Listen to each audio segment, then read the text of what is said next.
ನಮ್ಮ ತುಳುವಲ್ಲಿ ಉಂಟಲ್ಲ ಇದಕ್ಕೆ ಕಲ್ಲೊಟ್ಟೆ ಅಂತ ಹೇಳೋದುಂಟು. ಬಿಸಿ ಬಿಸಿ ಅನ್ನಕ್ಕೆ ಎಣ್ಣೆ ಅಥವಾ ತುಪ್ಪ ಹಾಕ್ಕೊಂಡು ಈ ಗೊಜ್ಜು ಹಾಕೊಂಡು ತಿಂದರೆ ಅದರ ಮಜಾನೇ ಬೇರೆ.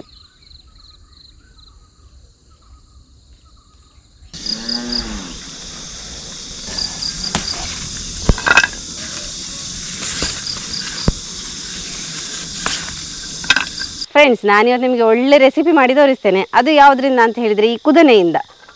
ನೋಡಿ ಈ ಥರ ಇರ್ತದೆ. ಈ ಬದನೆದು ತಮ್ಮ ಅಂತಲೇ ಹೇಳ್ಬೋದು. ಚಿಕ್ಕ ಚಿಕ್ಕ ಬದನೆ ನೋಡಿ.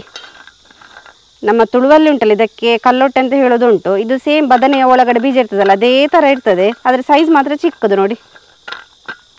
ಇದರ ನೀವು ಗಿಡ ನೋಡಿರ್ಬೋದು. ಸೇಮ್ ಬದನೆ ಥರನೇ ಗಿಡ, ಅದರಲ್ಲಿ ಬಿಳಿ ಚಿಕ್ಕ ಚಿಕ್ಕ ಹೂ ಬಿಡ್ತದೆ. ಹಾಗೆಯೇ ತುಂಬ ಈ ಥರ ಕುದನೆ ಬಿಡ್ತದೆ. ನಮ್ಮ ತುಳುವಲ್ಲಿ ಕಲ್ಲೊಟ್ಟೆ ಅಂತ ಹೇಳ್ತಾರೆ ನೋಡಿ. ಕಲ್ಲೊಟ್ಟೆ ಅಂತ ಹೇಳಿದರೆ ಹೆಚ್ಚಿನವರಿಗೆ ಗೊತ್ತಿರ್ತದೆ ನಮ್ಮ ತುಳುನಾಡಿನಲ್ಲಿ. ಇದರಿಂದ ನಾನು ಇವತ್ತು ನಿಮಗೆ ಒಳ್ಳೆ ಗೊಜ್ಜು ಮಾಡಿ ತೋರಿಸ್ತೇನೆ. ತುಂಬಾ ಟೇಸ್ಟಿ ಆಗಿರ್ತದೆ. ಹಾಗೆ ಹೆಲ್ದಿ ರೆಸಿಪಿ ಅಂತಲೇ ಹೇಳ್ಬೋದು. ಯಾವ ರೀತಿ ಮಾಡೋದು ಅಂತ ಹೇಳಿ ಇವತ್ತಿನ ವಿಡಿಯೋದಲ್ಲಿ ನೋಡುವ.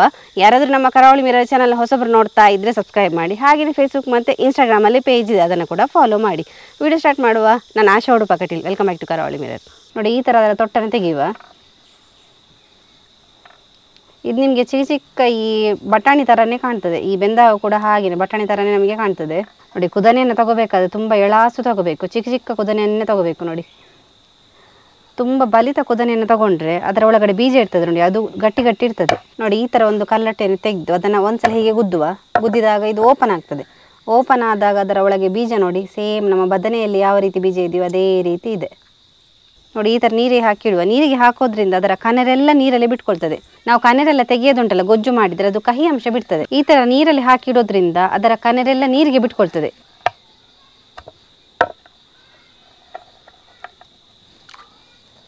ನೋಡಿ ಕಲ್ಲೊಟ್ಟೆ ಗೊಜ್ಜು ಮಾಡಲಿಕ್ಕೆ ಉಂಟಲ್ಲ, ಫಸ್ಟಿಗೆ ಕಲ್ಲೊಟ್ಟೆಯನ್ನು ಬೇಯಿಸ್ಕೋಬೇಕು.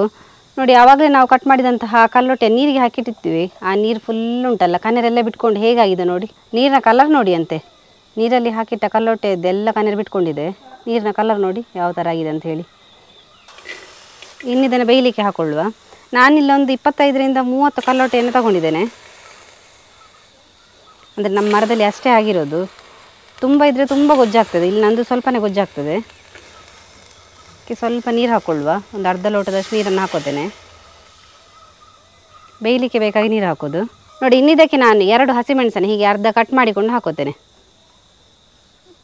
ಇನ್ನುಂಟಲ್ಲ ನೆಲ್ಲಿಕಾಯಿ ಗಾತ್ರದಷ್ಟು ಹುಣಸೆ ಹಣ್ಣನ್ನು ನಾನು ಹೀಗೆ ಕಿವುಚಿಟ್ಕೊಂಡಿದ್ದೇನೆ. ಆ ನೀರನ್ನು ಕುಡಿಯುವಾಗ ಹಾಕೋತೇನೆ.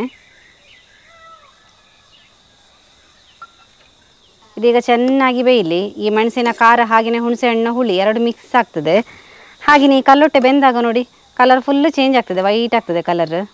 ನಿಮಗೆ ನೋಡುವಾಗ ಉಂಟಲ್ಲ ಬಟಾಣಿ ಥರ ಕಾಣ್ತದೆ ಇದು. ನೋಡಿ ಕಲ್ಲೊಟ್ಟೆ ಚೆನ್ನಾಗಿ ಬೆಂದಿದೆ. ಕಲರ್ ನೋಡಿ ಅಂತೆ ಫುಲ್ಲು ಚೇಂಜ್ ಆಗಿದೆ. ಹಸಿರು ಕಲರ್ ಹೋಗಿ ಬಿಳಿ ಕಲರ್ ಆಗಿದೆ. ಫುಲ್ಲು ಬೆಂದಿದೆ. ಇದನ್ನೀಗ ಚೆನ್ನಾಗಿ ಸ್ಮ್ಯಾಶ್ ಮಾಡಿಕೊಳ್ಳುವ. ಚೆನ್ನಾಗಿ ಬೆಂದಿರೋದ್ರಿಂದ ಈ ಥರ ಸ್ವಲ್ಪ ಉಂಟಲ್ಲ ಸ್ಮ್ಯಾಶ್ ಮಾಡಿದರೆ ಅದು ಫುಲ್ ಸ್ಮ್ಯಾಶ್ ಆಗ್ತದೆ. ಇದರ ಬೀಜ ಎಲ್ಲ ಏನು ತೆಗಿಲಿಕ್ಕಿಲ್ಲ. ಯಾಕಂತ ಹೇಳಿದರೆ ನಾವು ಬದನೆಯದ್ದು ಕೂಡ ಹಾಗೇನಲ್ವ, ಬೀಜ ಏನು ತೆಗೆಯೋದಿಲ್ಲ. ಅದೇ ಥರ ಇದು. ನಾವು ಎಳಾಸು ಕಲ್ಲೊಟ್ಟೆಯನ್ನು ತಗೊಂಡಿದ್ರಿಂದ ಈ ಬೀಜ ಉಂಟಲ್ಲ ಅಷ್ಟಾಗಿ ನಮಗೆ ಬಲಿತಿರುವುದಿಲ್ಲ. ಅದೇ ನೀವು ಬಲಿತ ಕಲ್ಲೊಟ್ಟೆ ತಗೊಂಡುಂಟಲ್ಲ ಅದು ನಮಗೆ ಆ ಬೀಜನೇ ಕಚ ಕಚ ಸಿಗ್ತದೆ ಬಾಯಿಗೆ. ಇದಕ್ಕೆ ನೆಲ್ಲಿಕಾಯಿ ಗಾತ್ರದಷ್ಟು ಬೆಲ್ಲವನ್ನು ಹಾಕ್ಕೊಳ್ಳುವ.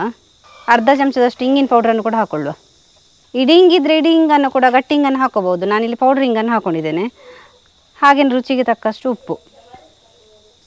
ಇದನ್ನು ಒಂದು ಕುದಿ ಬಂದರೆ ಸಾಕು. ತುಂಬ ನೀರಾಗೋದು ಬೇಡ. ಇನ್ನಿದಕ್ಕೆ ಸಿಂಪಲಾಗಿ ಒಗ್ಗರಣೆ ಕೊಟ್ಟರೆ ಅಲ್ಲಿಗೆ ನಮ್ಮ ಕಲ್ಲೊಟ್ಟೆ ಗೊಜ್ಜು ರೆಡಿ ಆಗ್ತದೆ. ಈ ಕುದನೆ ಅಥವಾ ಕಲ್ಲೊಟ್ಟೆ ಅಂತ ಹೇಳಿದರೆ ಈ ಸಿಟಿ ಕಡೆನವರಿಗೆ ಅಷ್ಟು ಗೊತ್ತಿರಲಿಕ್ಕಿಲ್ಲ. ಆದರೆ ಹಳ್ಳಿಯವರಂತೂ ತಟ್ಟನೆ ಅದನ್ನು ಗುರುತಿಸ್ತಾರೆ. ಯಾಕಂತೇಳಿದರೆ ಇದು ನಾವು ಬೆಳೆಸುವಂತಹ ಗಿಡ ಅಲ್ಲ. ಅಲ್ಲಲ್ಲಿ ಉಂಟಲ್ಲ ಕಾಡು ಹಾಗೆ ರಸ್ತೆ ಬದಿಯಲ್ಲಿ ಅಥವಾ ಹೀಗೆ ಬೇಡದೇ ಇರುವ ಗಿಡ ಥರನೇ ಇದು ಬೆಳೆಯುತ್ತದೆ. ಆದರೆ ಇದರಲ್ಲಿರುವ ಔಷಧೀಯ ಗುಣ ಉಂಟಲ್ಲ ತುಂಬಾ ಜಾಸ್ತಿ. ಇದು ಮೇನ್ ಆಗಿ ಕ್ಯಾನ್ಸರ್ ರೋಗ ಬರದಂತೆ, ಹಾಗೆಯೇ ಡಯಾಬಿಟಿಸ್ ಕಂಟ್ರೋಲ್ ಬರಲಿಕ್ಕೆ, ಹಾಗೆಯೇ ಹೊಟ್ಟೆ ಹುಣ್ಣು ಆಗದಂತೆ ತಡಿಲಿಕ್ಕೆ ಉಂಟಲ್ಲ ತುಂಬಾ ಒಳ್ಳೆಯದು. ಈ ಕ್ಯಾನ್ಸರ್ನ ಅಂಶ ನಮ್ಮ ದೇಹದಲ್ಲಿ ಉತ್ಪತ್ತಿ ಆಗ್ತದೆ ಅಂತ ಹೇಳುವಾಗ ನಾವು ಇದನ್ನು ತಿಂದರೆ ಉಂಟಲ್ಲ ಅದು ಫುಲ್ ನಿವಾರಣೆ ಆಗ್ತದೆ. ಹಾಗೆಯೇ ಈ ಡಯಾಬಿಟಿಸ್ ಅವರಿಗೆ, ಈ ಡಯಾಬಿಟಿಸ್ ಅಂತ ಹೇಳಿದರೆ ಈಗ 3 ಜನರಲ್ಲಿ ಒಬ್ಬರಿಗೆ ಇರ್ತದೆ. ಈಗ ಅಷ್ಟೊಂದು ಎಲ್ರಿಗೂ ಬರುವಂತಹ ಕಾಯಿಲೆ ಅಂತಲೇ ಹೇಳ್ಬೋದು.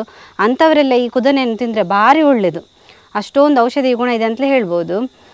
ಮಾಡಲಿಕ್ಕೆ ನೋಡಿ ತುಂಬ ಸಿಂಪಲ್ಲಾಗಿ ಮಾಡ್ಬೋದು, ಏನು ತುಂಬ ಕಷ್ಟ ಇಲ್ಲ.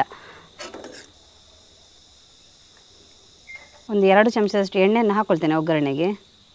ಒಂದು ಅರ್ಧ ಚಮಚದಷ್ಟು ಸಾಸಿವೆ, ಹಾಗೇನೊಂದು ಅರ್ಧ ಚಮಚದಷ್ಟು ಉದ್ದಿನಬೇಳೆ ಹಾಗೆ ಕಡಲೆಬೇಳೆ.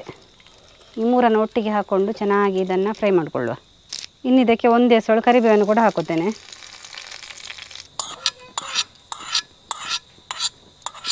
ಒಗ್ಗರಣೆ ಎಲ್ಲ ಹಾಕಿ ಆಯಿತು. ಕಲ್ಲೊಟ್ಟೆ ಗೊಜ್ಜು ರೆಡಿಯಾಗಿದೆ ನೋಡಿ ಯಾವ ರೀತಿ ಬಂದಿದೆ ಅಂತ ಹೇಳಿ. ಅನ್ನದ ಜೊತೆಗೆ ಆರಾಮಾಗಿ ಇದನ್ನು ಸೇವಿಸ್ಬೋದು. ತುಂಬಾ ಹೆಲ್ದಿ ಆದ ರೆಸಿಪಿ. ಬಿಸಿ ಬಿಸಿ ಅನ್ನಕ್ಕೆ ಎಣ್ಣೆ ಅಥವಾ ತುಪ್ಪ ಹಾಕ್ಕೊಂಡು ಈ ಗೊಜ್ಜು ಹಾಕ್ಕೊಂಡು ತಿಂದರೆ ಅದರ ಮಜಾನೇ ಬೇರೆ. ತುಂಬಾ ಟೇಸ್ಟಿಯಾಗಿರ್ತದೆ.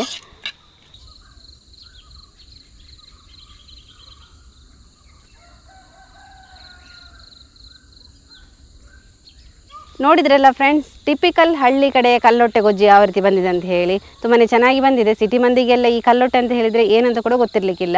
ಈ ಒಂದು ಕಲ್ಲೊಟ್ಟೆ ಸಿಕ್ಕಿದ್ರೆ ಉಂಟಲ್ಲ, ನೀವು ತಪ್ಪದೆ ಈ ರೆಸಿಪಿಯನ್ನು ಮಾಡಿ. ತುಂಬಾ ಚೆನ್ನಾಗಿರ್ತದೆ. ಯಾರಾದರೂ ನಮ್ಮ ಕರಾವಳಿ ಮಿರರ್ ಚಾನಲ್ ಹೊಸಬ್ರು ನೋಡ್ತಾ ಇದ್ದರೆ ಸಬ್ಸ್ಕ್ರೈಬ್ ಮಾಡೋದನ್ನು ಮಾತ್ರ ಮರಿಬೇಡಿ. ಹೀಗೆ ನಮ್ಮ ಚಾನಲ್ ಸಬ್ಸ್ಕ್ರೈಬ್ ಮಾಡಿ, ಸಪೋರ್ಟ್ ಮಾಡಿ, ಫಾಲೋ ಮಾಡ್ತಾ ಇರಿ.